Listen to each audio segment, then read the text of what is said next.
11 তোমাদের আজকে যেগুলো পড়ানো হবে, যেগুলো এবারে পরীক্ষায় পড়বে এবং এবারে সিলেবাসে আছে 2014 সালে। দেখো একের দাগের একের অঙ্কটা a equal to x such that 0 to 0 less than x less than 4 এবং b equal to x such that 3 less than equal to 6 less than equal to less than 6 হলে a ইন্টারসেকশন b এর মান কত? a intersection b এর মান কত? a intersection b এর মান কত? দেখো আমাদের a ইন্টারসেকশন b এর মান বের করতে হবে। প্রথমে দেখো আমাদের a ইকুয়াল টু, দেখো অ্যানসার, দেখো a ইকুয়াল টু আমাদের কত হবে? দেখো 0 থেকে বড় 4 এর থেকে ছোট। দেখো 0 থেকে বড় এবং 4 এর থেকে ছোট মানগুলো কত? 1 2 3, 1 2 3। তাহলে a সেটটা কত হবে? a সেটটা কত হচ্ছে? 1 2 3 এবং b সেটটা লক্ষ্য করো, b ইকুয়াল টু, দেখো 3 লেস দ্যান 3 এর থেকে বড় আর 6 এর থেকে ছোট। এখানে বলছে কি 3 এর সমান বা 3 এর থেকে বড় আর হচ্ছে 6 এর ছোট। তাহলে কি হবে? 3 4 5, এটা কিন্তু 6 এর সমান হবে না। তাহলে a সেট এটা, b সেট এটা। তাহলে a intersection b, a intersection b। দেখো a ইন্টারসেকশন কথাটার অর্থ হচ্ছে তাদের কমন পোরশন। দেখো কমন কি হচ্ছে? 3 আর 3 আছে, তাহলে a ইন্টারসেকশন b, তাহলে সেটটা কত হবে? 3। তাহলে a ইন্টারসেকশন b সেটটা কত হবে? তাহলে কি রকম হবে? x such that কি হবে? 2 less than x less than 4। তাহলে এর ভ্যালুটা কত হবে? less than 4। দেখো 2 এর থেকে বড় 4 এর থেকে ছোট, তাহলে মানটা কত হবে? 3। দেখো এখানে আমাদের অপশন তোমাদের দেওয়া আছে, অপশন আছে যেটা অপশন হবে বি। 2014 সালে প্রথমের দাগে একের অঙ্ক, বুঝতে পারলে? এটা তোমাদের এবারে সিলেবাসে আসবে। আছে in plus in plus 1, in plus 2, in plus 3 হলে a equal to 1, a equal b equal to -1, c equal to 0, d equal to কোনটি নয়। এদের মধ্যে কোনটি হবে? দেখো এটা তোমাদের কমপ্লেক্স নাম্বার, এবারে তোমাদের এটা এক্সামে আসবে। দেখো তাহলে আমাদের প্রথম কাজ হবে in, দেখো in প্লাস 1 কে আমরা কি লিখতে পারি?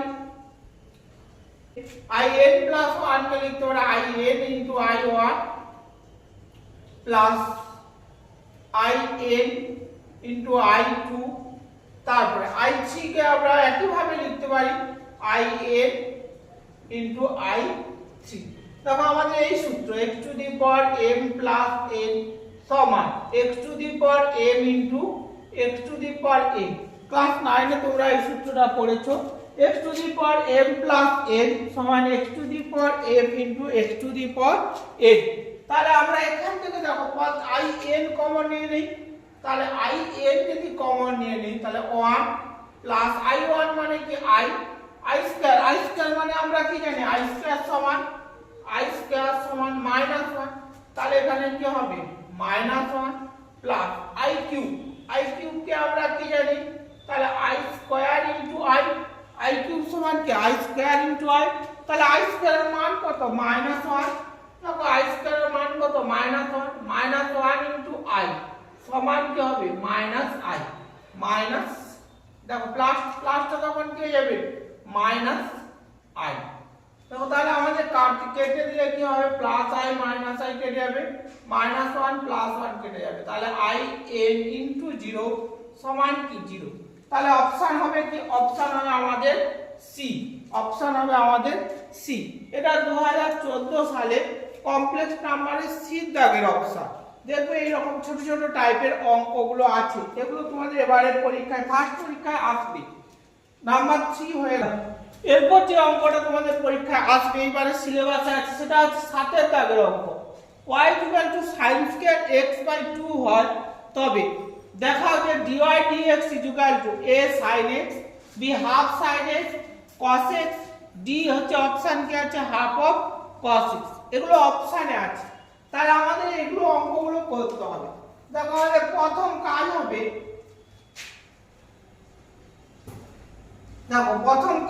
আমাদের y equal to half of sin square x by 2, half নয় শুধু x sin square x by 2।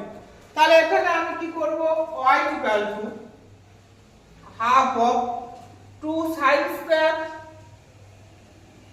x by 2, half of 2 sin square x by 2, half of 2 sin square x by 2 সমান কি হবে, half 1 minus 2 sin square x by 2 সমান কি জানি, 2 sin square x by 2 সমান 1 minus cos x, 1 minus cos x, cos x যেটাকে আমরা গুণ করে দিই, তাহলে half minus half of cos x।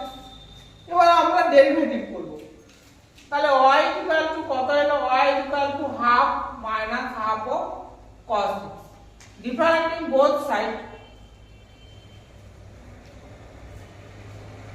Side, with respect to ফাংশনটা কি আছে x, তাহলে x এর সাপেক্ষে করব, তাহলে কি হবে, x এর সাপেক্ষে আমরা ডেরিভেটিভ করব, তাহলে কি হবে, dy dx dx equal two, দেখো আমরা এখানে একইভাবে d of dx into half minus d of dx cos x, তাহলে d of dx cos x। দেখো হাফের ডেরিভেটিভ কি হয়, যে কোনো ধ্রুবক পার্টের ডেরিভেটিভ কি হয়, 0, তাহলে 0, যে কোনো ধ্রুবক পার্টের derivative 0 minus half of cos x এর ডেরিভেটিভ কি হয়, cos x এর ডেরিভেটিভ কি হয়, মাইনাস sin x, তাহলে মাইনাস sin, মাইনাস কি হয়ে যাবে, প্লাস হয়ে যাবে, মাইনাস এ প্লাস sin x, তাহলে কি minus A plus half of cos x, minus A plus half of cos x।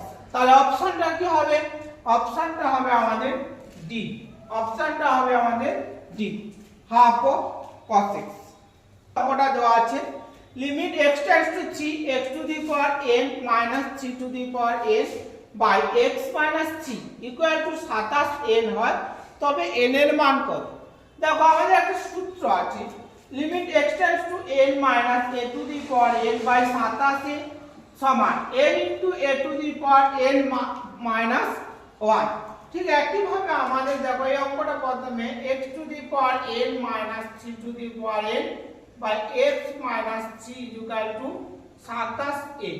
তাহলে এর সূত্রটা কি হবে, n ইনটু, দেখো এর জায়গায় আমাদের কত আছে, 3 আছে, তাহলে 3 to the power n minus 1, 3 to the power n minus 1 সমান কত হবে, 27n।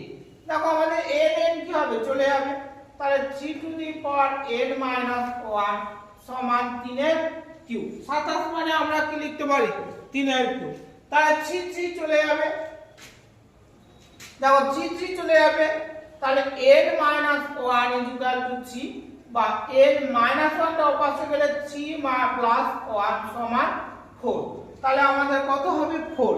তাহলে অপশনটা আমাদের কি হবে, অপশনটা হবে আমাদের সি, অপশনটা হবে আমাদের সি, 4 হবে অ্যানসার। এটা হলো 2014 সালে তোমাদের সিলেবাসে যে সব অঙ্কগুলো এবারে পড়বে সেগুলো করিয়ে দেওয়া হলো।